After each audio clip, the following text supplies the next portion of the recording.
Well, thank you for joining me at this week's update. We do have our quarterly chart party coming up here in not too long, next month. If you have questions, please send them in. It gives us some insight as to what we should be focused on. So let's go to this week's question. In light of recent global events and the current economic environment, are any changes needed to our portfolio allocations and positioning, and how should we react to these developments? That's a lot of words to ask me if we should time the market. um, I'm being a little bit facetious, but we started this year, and when people say, should we be making changes today to these new developments? We've been making changes to the portfolio in anticipation of developments like this for well over a year. We started our market outlook this year with the clear message: caution, caution, caution. We ended our outlook this year with an entire piece about allocation and rearranging your allocation based on your needs, not based on how the market has, what the market's done to it over time. If you have a 50-50 allocation strategy and it's grown to 70-30, there's two ways to get back to 50-50. You do it yourself and pay some taxes, or you let the market do it. And I can tell you which one is more profitable, and I can tell you which one's more painful. Letting the market do it is always more painful. Is the market in a bit of turmoil right now? Yes, it seems like there's a lot of uncertainty right there. The market is constantly worried about uncertainty. However, allocation is driven by the needs for the cash or the assets, not by what we think the market might do in the next month or two. A lot of people have taxes due here in a couple of weeks in April. That money really can't be invested much of anywhere except for cash. It needs to be ready to go to be able to pay the government. The flip side is money that's set aside in people's IRAs, for 20 years. That money can be invested. One of the things we saw during COVID was we saw a record number of sell trades in people's 401ks. Statistically, that was all money people weren't going to use for 10, 20 years. But we saw record numbers of sells at the market bottom. That's typically what timing the market gets you. There are long-term periods, and let's take a look at some of these. In a one-year basis, the market can be up a lot, 52, down 37, right? That's the green line. Blue, 33, down 13, 60-40, up 34, down 20.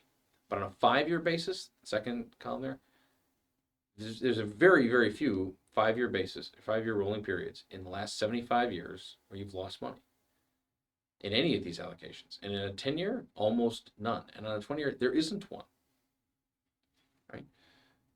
But why is this important? Well, because this goes back to what do we think the market might do?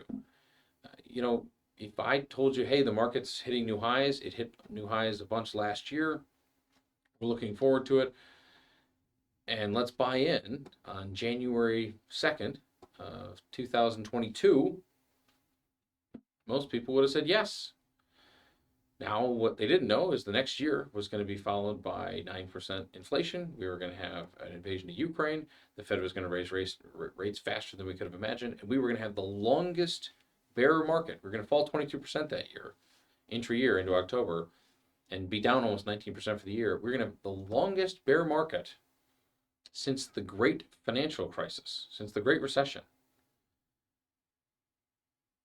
Now, when that market closed on January 2nd, that day, it closed at like 47.50 on the S&P. Today, the market's 65.50.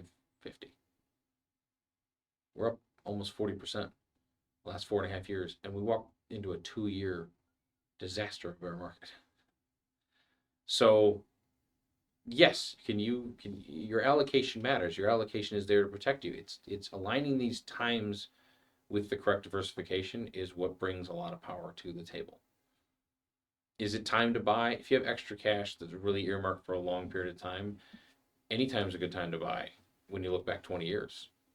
Right? If you bought in November of 07 at the market peak, you look now, we're almost 20 years later, you look like a genius 20 years later. It's a lot easier over a long period of time. Your allocation is determined by a lot of other things outside of what we think the market's going to do this year. What we buy inside that allocation, that is more determined by current events and trends that we see going on. But typically when we buy trends, we're looking for 5 and 10-year trends. And most of those things are not shaken by a news story or two. It wasn't shaken by Ukraine. It wasn't shaken by the recession we were supposed to get in 2023. There have been so many disruptors.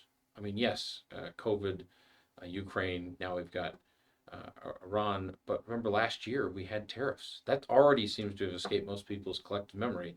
That about this time last year, the market was going to be down about 19%, about a week from now, on the anniversary from the intra-year highs. That seems to be completely forgotten, right? But you look back, last year was a good year. We were up 16%. And people say, oh, it was an easy year. It was not an easy year. If you talk to people last April, and that's what you have to remember. Right now is not an easy time, but in a 2 and 3 year basis, this will probably look like a great long-term purchase for any securities, especially if that money is money that we don't need for 5, 10, 20 years. So with that, I'm going to leave you on that note. Thanks for joining us today. I hope everybody appreciates the commentary, and we'll talk to you soon.